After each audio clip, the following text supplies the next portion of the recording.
Hello, my name is AJ Goldsby, and I'm a life master from Pensacola, Florida. And I wanted to bring you today, I'm going to try to do a series here on, I've been asked by a few of my fans if I would consider doing a series on all the Anand Carlsen games. And I thought about it for a little bit, and I thought maybe the analysis does not have to be extremely lengthy because probably the average person watching these videos won't be all that up on chess, and it's mainly for the common player. So I thought I would go ahead and do that. So without any further ado, I'm going to jump into the games. This is game one. Magnus Carlsen was white and Anand was black. Carlsen tries the ready opening. Knight f3, d5, very standard opening, g3. Now it's more like a King's Indian. The real ready starts off with c4, although they can easily transpose systems. Anand plays g6. This is kind of like a King's Indian kind of setup. Bishop g2, bishop g7, d4. All of these moves are perfectly acceptable. c6. Anand's playing a very conservative type of setup in the very first game, just going for very solid center, and the pawn on c6 sort of makes this bishop back here on g2 kind of pointless. I mean, white can go for the e4 break, but that's probably what he should do. But anyway, white castles. Black plays knight f6.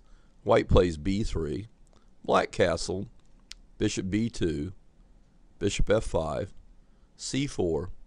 Knight bd7.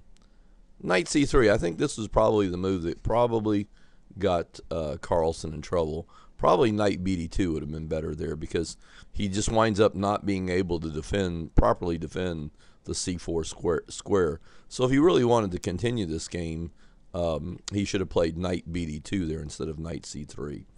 The c4 square right here, it becomes rather hard to protect properly for white. But anyway, d takes c4, d takes c4, knight b6. c5, and already I don't like this move. I mean, to me, the opening's gone completely south if you have to play a move like this. He was probably, I think Carlsen, maybe he was a little nervy. This was the first game, and maybe he just wasn't totally into it yet. But whatever the reason, he probably was expecting knight at b6 to d5. But anyway, Anand surprises him and plays knight c4. Of course, that hits the b2 knight, and now black has no problems at all. Bishop c1, knight d5, and black has just wonderful play here. If white exchanges on d5, just simply c takes d5, and this knight is anchored on c4, or he could even play queen takes, but probably the most solid move there is just pawn takes d5.